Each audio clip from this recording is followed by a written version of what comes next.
ইরানে যুক্তরাষ্ট্র ও ইসরায়েলের মধ্যে চলমান সংঘাত তীব্রতর হওয়ায় সীমান্ত পেরিয়ে তুরস্কে ঢুকছে শত শত ইরানি নাগরিক।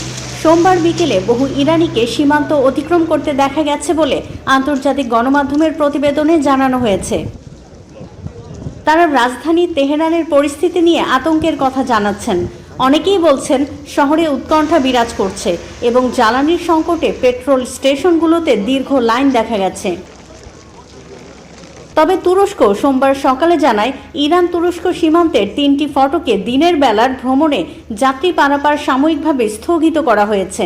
দেশটি আপাতত কেবল নিজেদের নাগরিক এবং তৃতীয় কোনো দেশের নাগরিকদের প্রবেশের অনুমতি দিচ্ছে। রবিবার বেশ কয়েকজন ভ্রমণকারী জানিয়েছেন, কিছু ইরানিকে সীমান্ত পেরিয়ে তুরস্কে ঢুকতে দেয়া হয়নি। তবে সোমবার বিকেল থেকে পরিস্থিতির পরিবর্তন দেখা যায়। ইরানিরা তুরস্কের ভান প্রদেশের কপিকয় সীমান্ত গেট এলাকায় জড়ো হতে শুরু করেন। প্রত্যক্ষদর্শীদের ভাষ্য অনুযায়ী অনেকে তুরস্কে প্রবেশের অনুমতি না পেয়ে দুই দেশের মধ্যবর্তী সীমান্ত ক্রসিংয়েই অপেক্ষা করছেন। রাজধানী থেকে আসা এক ইরানি জানান, তেহরানে বোমা হামলার খবর ও আতঙ্কের কারণে মানুষ দিশেহারা।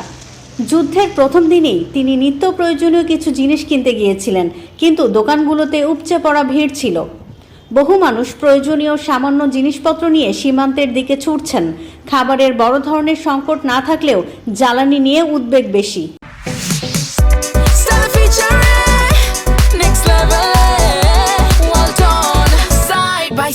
Fridge